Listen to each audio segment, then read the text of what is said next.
Hey, Billiard. I got so much motherfucking design on right now. Break it down, bring it back, make it clap. I got three old thoughts, new guap, wear that day. Bitches on my line, and you know. Listrik arus searah. Pengertian arus listrik dan beda potensial. 1. Kuat arus listrik. Kuat arus listrik didefinisikan sebagai sejumlah muatan yang mengalir melalui penampungan suatu kawat penghantar persatuan waktu. Jadi, bila sejumlah muatan Q mengalir melalui penampungan penghantar dalam waktu T, maka kuat arus I yang mengalir besarnya adalah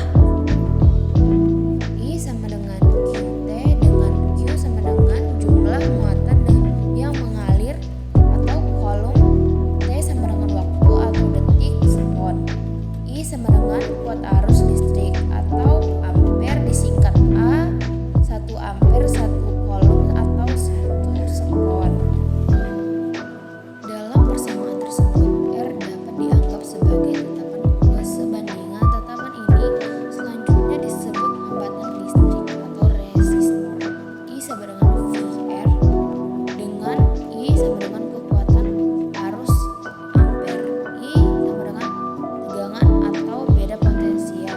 Sama dengan R sama dengan hambatan, bisa dibilang OHM per 2. Hukum Ohm dan hambatan listrik. Pada tahun 1827, seorang ahli fisika bangsa Jerman bernama Georg Siemens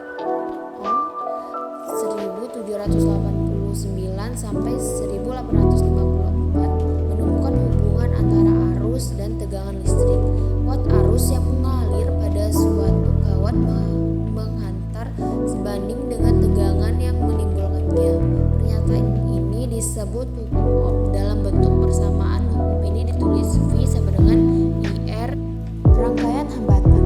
Berdasarkan hukum Ohm, kuat dari arus listrik yang mengalir di dalam suatu rangkaian akan berbanding lurus dengan tegangannya serta berbanding terbalik dengan hambatan listriknya. Hal ini menunjukkan bahwa semakin tinggi hambatan listriknya, maka akan semakin rendah pula kuat arus yang mengalir.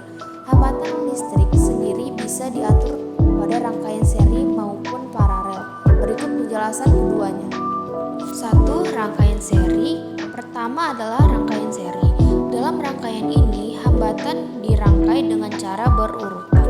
Hambatan listrik pada rangkaian seri disusun secara berderet tanpa adanya titik percabangan, di mana kuat arus listrik pada hambatan memiliki nilai yang sama. Namun, untuk besaran tegangannya tidaklah sama antara titik A, B, BC, dan CD. 2. Rangkaian paralel. Kedua adalah rangkaian paralel, berbeda dengan rangkaian seri yang berderet. Pada rangkaian paralel, rangkaian disusun dengan cara berjejer dan terdapat sebuah titik percabangan. Energi dan daya listrik.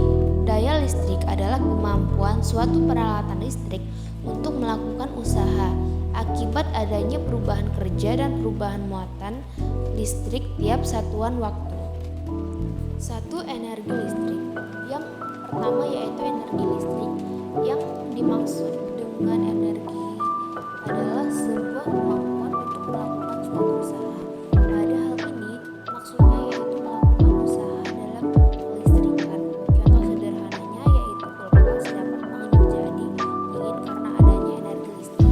Kipas angin dapat menyala dan menghasilkan angin karena adanya energi listrik. Dan masih banyak lagi contohnya.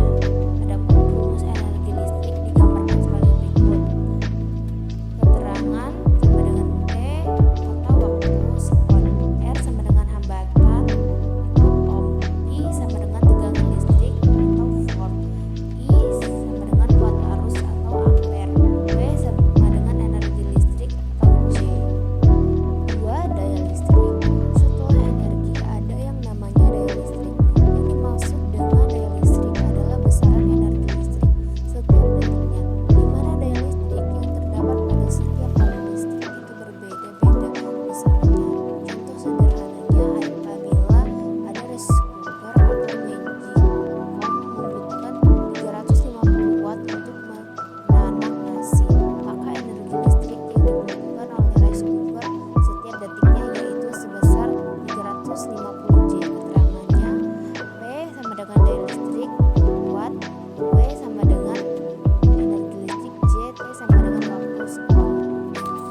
down, bring it back, make it clap.